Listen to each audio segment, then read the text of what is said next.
everybody, we're out here at the Lakehead Harvest Reunion show today. This is in Esko, Minnesota. We're up near Lake Superior. We're definitely in the watershed area. And I kind of have a 2-for-1 walk around for you guys. But it was kind of sparked by a comment that Larry Myers left on one of my prior walk around videos. He says, "Nice D2, you always find the good ones. Everyone I've looked at is pretty much worn out and is only good for parts." Well, I'll tell you guys what, I don't always find really good pristine ones either, and I'll show you. We have these two Cat 30s here, and they've been on the showgrounds here for a while, and each one is kind of a complete wreck. For some reason they've moved them up here. I hope they're not getting ready to scrap them out or junk them. They used to sit way down next to the woods down there. But quick walk around of these.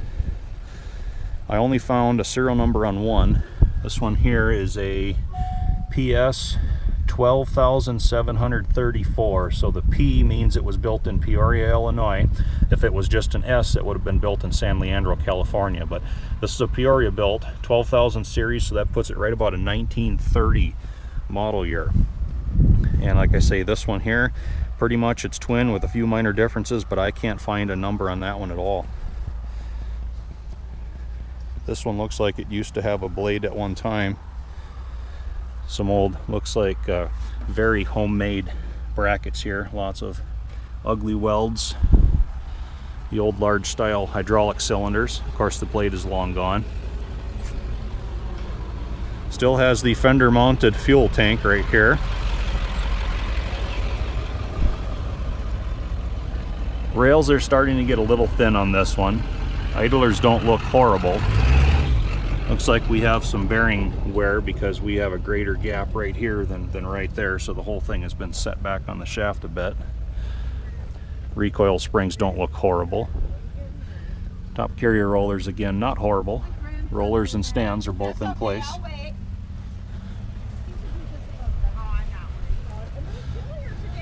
Sprocket's getting somewhere.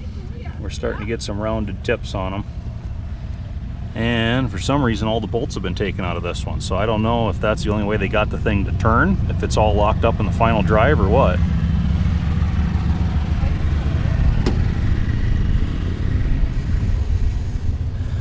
Looking at the track pads here, yep, we can see the indentations up in here. So these are the original cast steel track pads on here.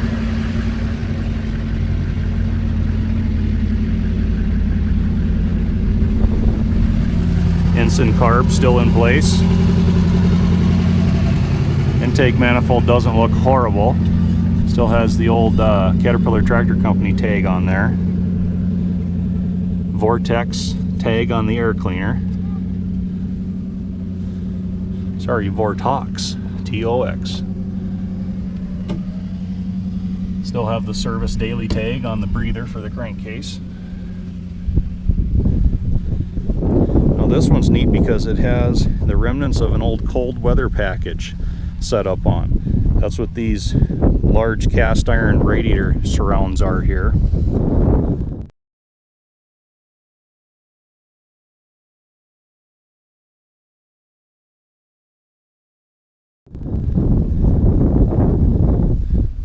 They're in place on this side too. Part of the old large hood that used to be on here, and that went back also to this oversized dash. It used to completely enclose the entire engine area on this Cat.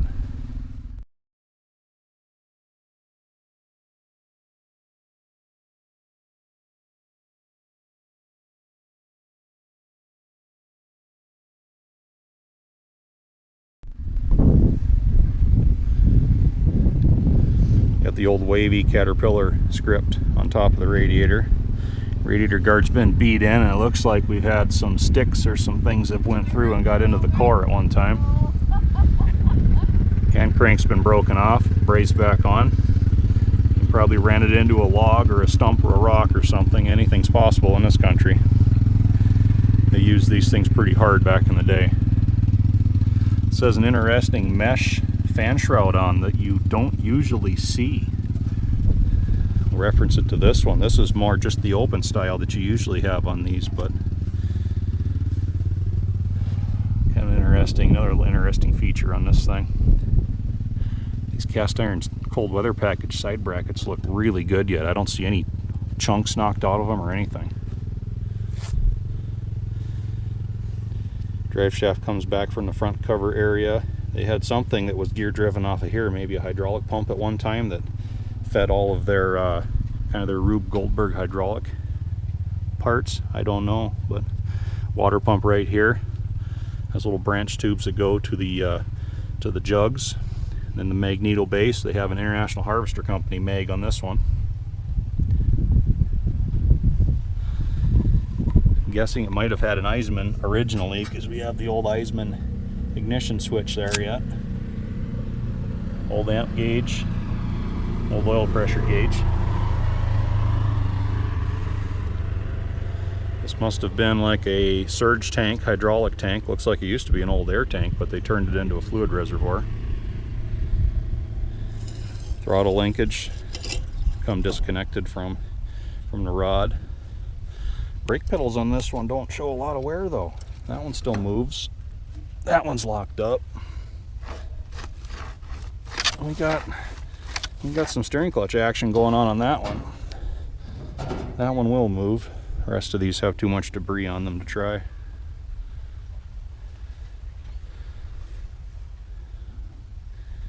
Kind of interesting looking at the date code. This is a 1930 machine. We have a EMM, looks like RO, so that would be 3/22/48, I believe. So anyway, these jugs have been replaced. Actually, there's different date codes on all of these. Hard to say how many different parts and pieces have been changed out on these old machines. And we'll look at the other one. Like I said, this one doesn't have any identifiers on it at all, so I can't tell you what year it is. Neat little bracket here for some sort of an upright. Don't know what that would have been from. Chunks out of the radiator shell. Again with the old wavy Caterpillar script. Severe pitting on that fan shroud. She's been out in the elements for a long time. Another chunk out over here. Radiator cap looks like a piece of wood they whittled down to fit in there. Looks like the radiator may have been off this one at one time. Bolts are out here. I see that flange has been welded too. Fan is all off. Hard to say if some work's been done on this one.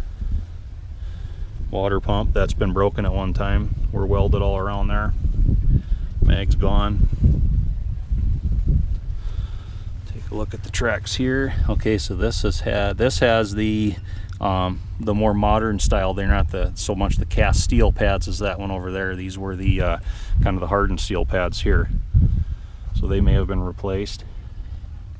Rails are pretty short. I see our pin bosses, our roller flanges are starting to hit our pin bosses a little bit here. Pretty good bushing wear up in there. Top carrier rollers are worn way in. This one's actually kind of got a sharp edge on the flange. Idler's about the same as the other one. Let's take a look down here. Okay, this has the lower part of the oil pan gone. Looks like a suction bell, maybe part of an oil pump. Whole sump unit's gone off this one. Transverse leaf spring is in place. The little pony spring's down there. I like that nail holding that pin in on that side.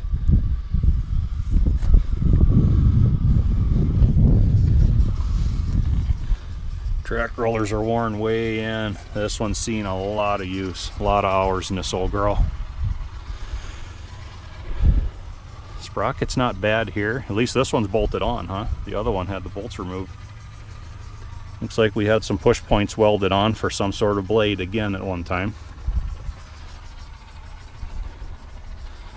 What's left of the dash panel just kind of sitting loose.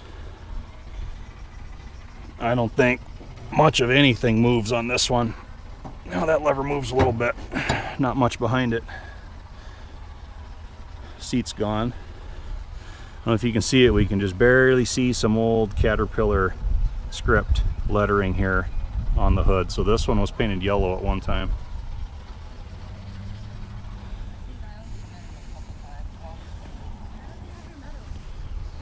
This one has a belt pulley drive on the back.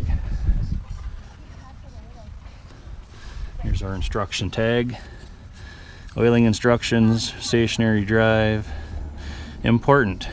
When operating this attachment, observe the following instructions twice daily. 1. Disengage main clutch. 2. Shift gears into high. 3. Release both steering clutches. And we have, and engage main clutch for 1 minute.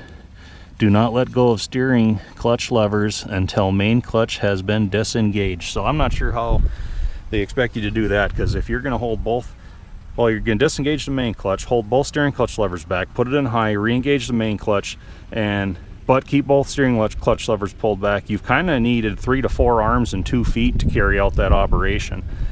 But what that was for was when you're running the belt drive on these, the transmission drive or the transmission gears don't get a lot of lubrication. There's not a lot of oil slinging around even when you're just sitting stationary running the belt pulley unit. So twice daily, to make sure everything in your transmission got lubed and didn't run dry and cause damage, you would basically put it in gear with both steering clutch levers back, engage the main clutch, and that let your transmission gears splash the oil around, lube everything. But because you had both steering clutches pulled back, this thing wouldn't take off and move. So that's why they don't want you to let go of those levers until that main clutch is disengaged, because whatever you're hooked to on the belt is probably going to suffer some damage if this thing decided to move. So that's what that's all about. Fender tank still in place on this one. Nice old riveted construction, cast iron brackets. Again, we have some sort of a push point for a blade welded on this one too. Not as much metal as what's on her neighbor, but one interesting difference in the drawbars. This is kind of a standard drawbar, just a double flange for 1 pin. You could tow 1 implement. If you look at this one, we have kind of a double drawbar on here. This one has a lot of wear, where it's like something had been hanging off it for a long time. We kind of have a low hitch point and a slightly higher hitch point. And it's all one cast steel piece. It's not something that's been cobbled, so that's kind of an interesting deal. I'm not real familiar with these 30s, but it's kind of an interesting difference between the two. Looks like this one drives, this would have to be a hydraulic pump. I bet it is. So there's a hydraulic pump drive on this one. Again, looks like they drilled a hole in this back cover here, ran a little live power shaft out with a couple of universal joints, and that's how they drove their pump. Sure, that's what they did. They made this bracket, went on a swing plate. Oh, a lot of stories these things can tell. And we have manufactured by Caterpillar Tractor Company tag. Still on that side fender. So anyway guys, I wanted to show you these 2 old war horses. I think I've talked long enough about these, but the more you look at them, the more you can see the foundations of all of our modern world pretty much have been built upon these. Ghosts of progress, you can say. Thanks for watching, everybody.